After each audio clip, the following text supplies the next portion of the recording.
Bonjour, c'est Flampy pour le croustillant.fr. Alors je reviens du marchand de journaux et j'ai dans ma besace Batman Saga numéro 6. Qu'est-ce que c'est?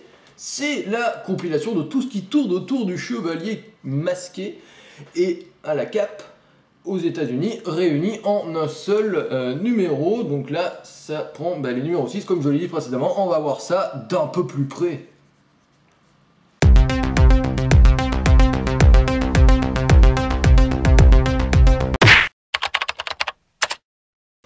Et c'est parti pour le gros plan. Alors déjà, lorsqu'on a l'objet en main, qu'est-ce qui nous frappe?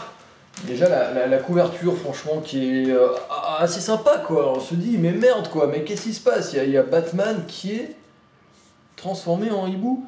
Mais c'est quoi? Qu'est-ce qui se passe? Et bien justement, le hibou, comme on le sait, est le thème principal du dernier arc narratif qu'il y a dans Batman Saga. Et franchement, ça le fait plutôt bien, puisque c'est un thème qui s'oppose pas mal à Batman, et il est complètement mis à l'intérieur d'un complot autour de l'œil de Gotham City. Et franchement, moi j'ai trouvé ça excellent, c'est moderne, c'est beau, c'est propre, ça envoie du feu, quoi, tout simplement.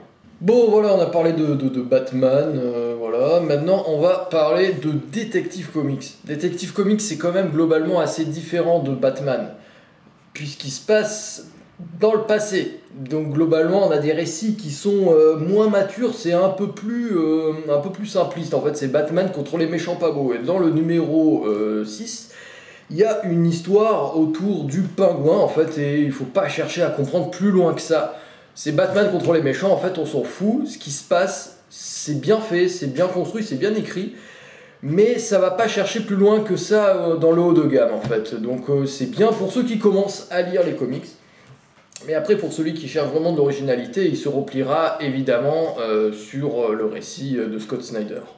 Maintenant, nous allons parler de Batgirl. Bah ouais, parce que là, on vient parler que de Batman, quoi, voilà. On va parler un peu des filles. Bah justement, Batgirl, en fait, ça s'adresse pas vraiment aux filles, ça s'adresse un peu à tout le monde qui souhaite découvrir l'univers des comics, parce qu'en fait, l'histoire est assez simpliste. Oui, elle est assez simpliste, mais elle est extrêmement humaine. Donc on est face vraiment à une héroïne qui a ses faiblesses, qui en a conscience et qui en fait s'en sert pour les porter à son avantage.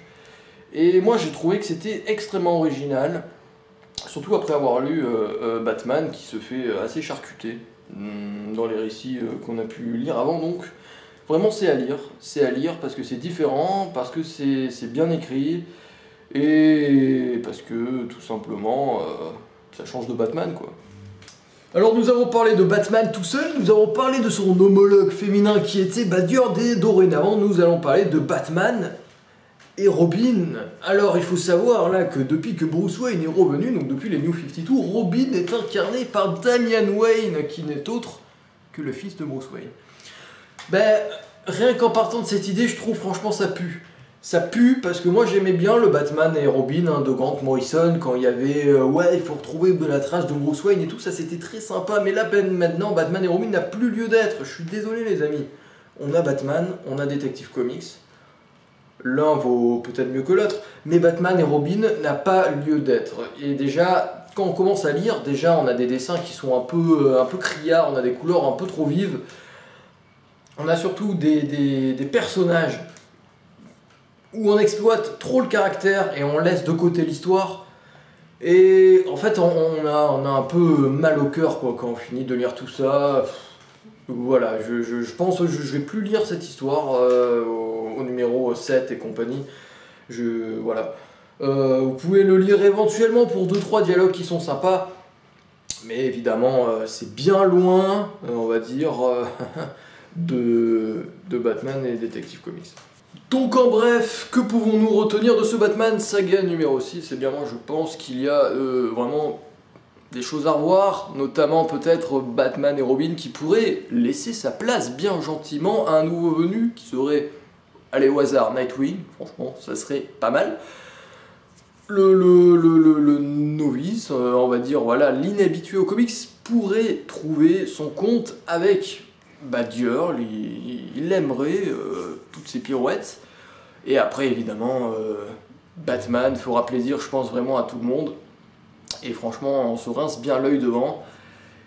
Et Detective Comics, en fait il y a un certain côté second degré dans Detective Comics que je pense qu'il faut arriver à bien cerner et c'est peut-être mon préféré en fait de ce numéro. Donc moi, petite réflexion à faire pour le prix d'un paquet de cigarettes. Batman Saga sera dans votre poche et vos poumons vous remercieront. Allez, je vous laisse, j'ai des pâtes sur le feu.